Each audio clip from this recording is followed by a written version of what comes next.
Good morning. आज online class के अंतर्गत में बीएड फर्स्ट ईयर प्रथम प्रश्न पत्र चाइल्डहुड एंड ग्रोइंग अप में आज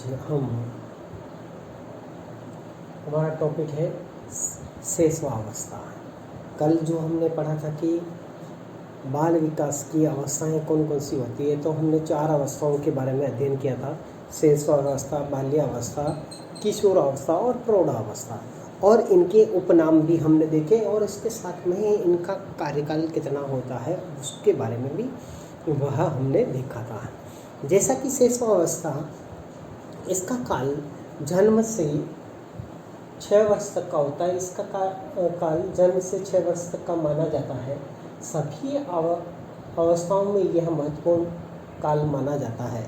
इसको सबसे महत्वपूर्ण काल कहा गया है क्योंकि इस बाल विकास एवं क्रियाओं में जितना अच्छा और गहन विश्लेषण फ्राइड ने, एडलर और जूंग महोदय ने, इन मनोविश्लेषणात्मक वादियों ने जितना इसका अध्ययन किया है उतना शायद किसी मनोवैज्ञानिक ने अध्ययन नहीं किया है।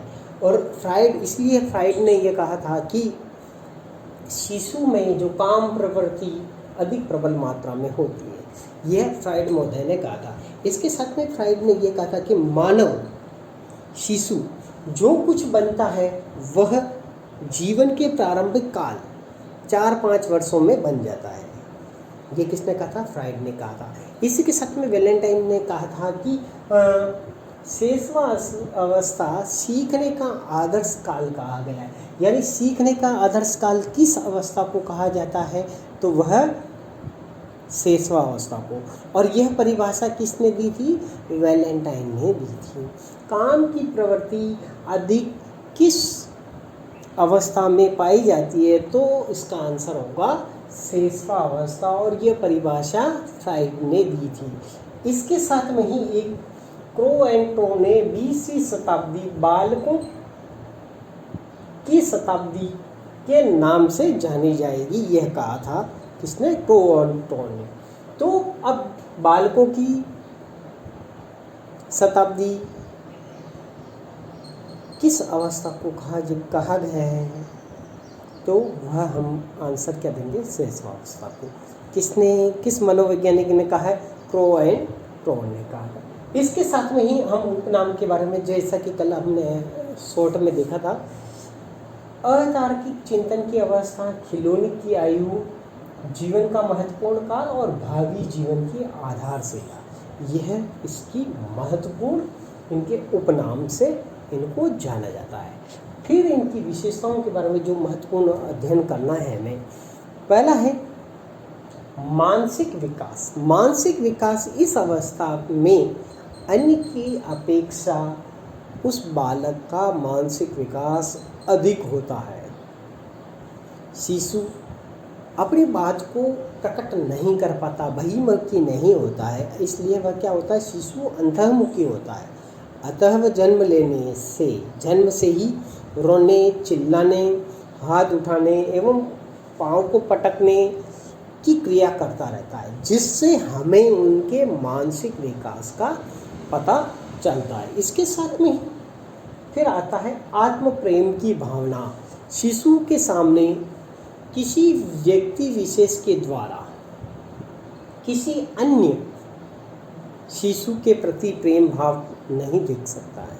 यानी मैं आया हूँ, ठीक है, मेरे परिवार में 2 बच्चे हैं, ठीक है, तो मैं आके उस बच्चे को नहीं लेके दूसरे बच्चे को ले लूँगा तो वह उसको देखकर रोने लग जाता है। यानी आत्म प्रेम की भावना उसमें पाई जाती है।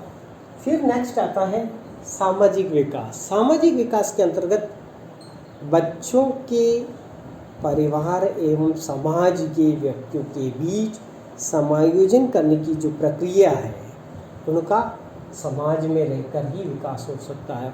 और सामाजिकता, नेक्स्ट है सामाजिकता। सामाजिकता का मतलब यह है कि वह अपने भाई बहनों पर कोई संकट आता है, कोई उन पे आक्रमण करता है, कोई उनको भला बुरा कहता है, कोई मारपीट करता है, तो वह उसको बचाने की कोशिश करता है।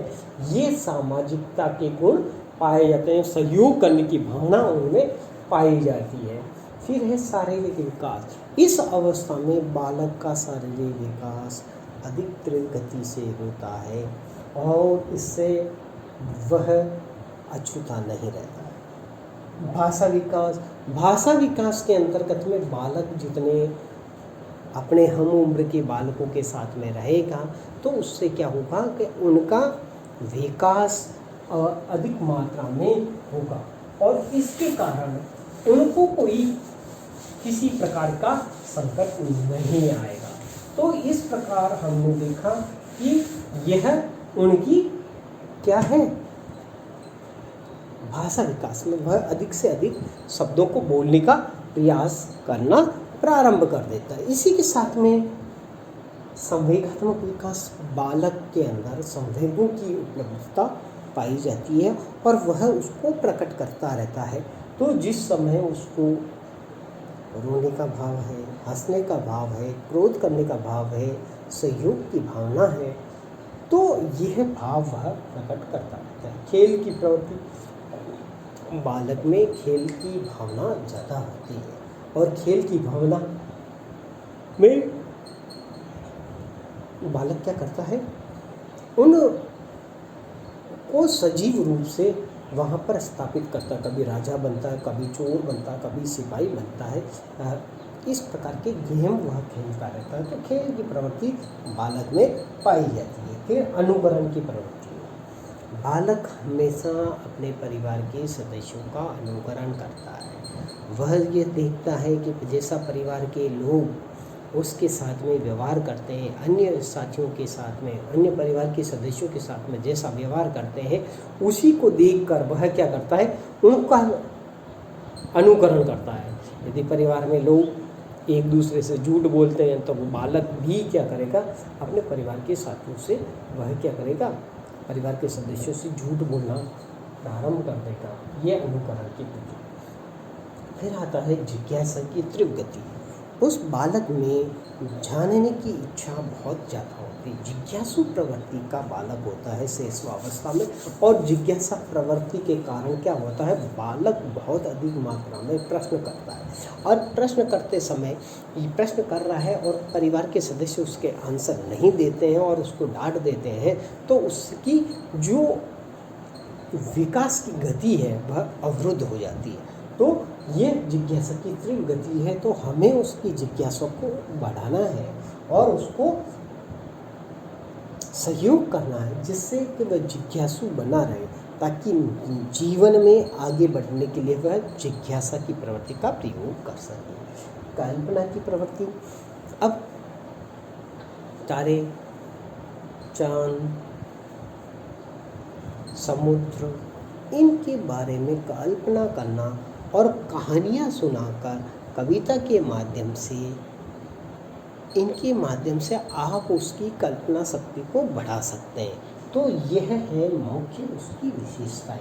तो शैशवावस्था की एक मुख्य विशेषता मानसिक विकास, आत्म प्रेम की भावना, सामाजिक विकास, सामाजिकता, शारीरिक विकास, भाषा विकास, संवेगात्मक विकास, खेल की प्रवृत्ति, अनुकरण की प्रवृत्ति, जिज्ञासा की तीव्र गति और कल्पना की प्रवृत्ति। यह हो गई इनकी मुख्य विशेषताएं। इसके साथ में ही शैशवावस्था में शिक्षा का स्वरूप किस प्रकार का हो वह भी हमें देखना है। अब उस समय शिक्षा किस प्रकार की हो उसके बारे में भी हमें ध्यान देना है। तो इसमें शिक्षा का स्वरूप किस प्रकार का होना चाहिए ये भी मनोवैज्ञानिकों ने बताया है कि हम किस प्रकार बालकों को शिक्षित करें, किस प्रकार उनको उपयुक्त वातावरण दें, किस प्रकार का उनकी शिक्षण विधि होनी चाहिए, किस प्रकार की उनकी बैठक व्यवस्था होनी चाहिए, किस प्रकार का पाठ्यक्रम होना चाहिए। ये सारे निर्धारण में इनकी पहला आता है उपयुक्त वातावरण।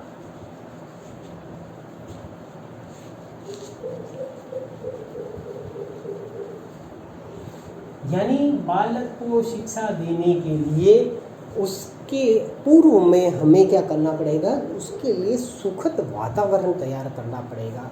बालक रोता हुआ स्कूल नहीं आए, हंसी खुशी से आए और वह प्रसन्न चित्त से वह विद्यालय में रहे, और जब तक विद्यालय में रहता है वह स्वतंत्र रूप से शिक्षा ग्रहण करे। ये होता है उपयुक्त वातावरण। फिर जिस समय उसकी जो चीज़ सीखने की इच्छा हो गई तो सीखने के अवसर उसको अधिक से अधिक दिया जाए, ठीक है ना। सीखने के जितने अवसर बालक को मिलेंगे उतना वह बालक सीखेगा, और जितना बालक सीखेगा जिससे उसे क्या होगा, जिज्ञासा की प्रवृत्ति का विकास होगा, और जिज्ञासा के लिए वह क्या करेगा, अवसर प्रदान, अवसर चाहिए, और उस अवसर को यदि उसको प्राप्त होता है तो वह बालक आगे बढ़ेगा। इसी के साथ में है फिर अब उपयुक्त विधि। अब आपने सारी चीज़ तैयार कर दी, वातावरण भी दे दिया, उसको अवसर भी दे दिया, लेकिन बालक का तब तक नहीं सीखेगा जब तक कि उसको सही मेथड से पढ़ाया न जाए। जैसे कि वर्तमान में मॉन्टेसरी है, विधि है, फ्रोवेल है, हाइस्ट्रिक है, या अपन खेल विधि है, कहानी विधि के माध्यम से, और आजकल प्रोजेक्ट पर प्रदर्शन के द्वारा प्रत्यक्ष रूप से बच्चों को दिखाकर भी हम उपयुक्त विधि, जैसा बालक पढ़ना चाहता है उसके अनुसार आप उस कक्षा के अनुसार उस विधि का प्रयोग करके बालक को सिखा सकते हैं। तो ये उपयुक्त विधि का चयन भी बहुत महत्वपूर्ण होता है। फिर है पाठ्यक्रम। पहले शिक्षा के केंद्र में पाठ्यक्रम था, पहले शिक्षक था, फिर धीरे धीरे पाठ्यक्रम आया, पाठ्यक्रम के बाद में अभी वह शिक्षा के केंद्र में बालक केंद्रित शिक्षा है। तो हमें पाठ्यक्रम को उसके बालक की जिज्ञासा के अनुसार, बालक के अवसर के अनुसार, और बालक की को जो सरल से कठिन की तरफ ले जाने की तरफ हमें जाना चाहिए, और पाठ्यक्रम इस प्रकार का हो कि बालक अधिक से अधिक उसको सीख सके, और सीखने के बाद में उसका लाभ उठा सके। यूँ नहीं है कि सीख लिया और उसका जीवन में कहीं उपयोग नहीं है। तो इस प्रकार उपयोगी व्यवहारिक शिक्षा होनी चाहिए। पाठ्यक्रम में इस प्रकार की बातें जोड़नी चाहिए, जिससे क्या हो कि बालक का शारीरिक, मानसिक, सामाजिक और संवेगात्मक और ज्ञानेंद्रियों और कर्मेंद्रियों का अधिक से अधिक वह उपयोग कर सके। फिर आता है शिक्षक की भूमिका। अब सारी चीज़ें आपको उपलब्ध करवा दी और शिक्षक सही नहीं है तो वह चीज़ बालक तक नहीं पहुंच पाती है, ठीक है ना। सिलेबस भी बहुत अच्छा बना दिया, बच्चों के अनुरूप बना दिया, लेकिन जब तक टीचर उसको लागू नहीं करेगा, सही ढंग से बच्चों को बताएगा नहीं, तब तक वह चीज़ बालकों के पास में नहीं पहुंचेगी, और जब बालकों के पास में वह चीज़ नहीं पहुंचेगी तो बालक सीखेगा कैसे। तो यह है शिक्षा का स्वरूप, यानी शेष अवस्था में शिक्षा का स्वरूप के लिए उपयुक्त वातावरण होना चाहिए, सीखने के अवसर होने चाहिए, उपयुक्त विधि होनी चाहिए, और पाठ्यक्रम होना चाहिए, और शिक्षक की भूमिका होनी चाहिए। सबसे ज़्यादा पूछा जाता है कि शेष अवस्था की शिक्षण विधियों के बारे में पूछा जाता है, तो मॉन्टेसरी, फ्रोवेल विधि और खेल विधि का अधिक से अधिक इसमें प्रयोग किया जाए। बालक करके सीखे, उस विधि का प्रयोग अधिक से अधिक इसमें किया जाएगा तो बालक सीखने के ज़्यादा अवसर मिलेंगे, और वह करके सीखने का उसको लाभ मिलेगा। तो आज हमने शेषावस्था की परिभाषा, उसकी उपनाम, उसकी प्रमुख विशेषताओं और उस शेषावस्था में शिक्षा का स्वरूप के बारे में अध्ययन किया है। धन्यवाद।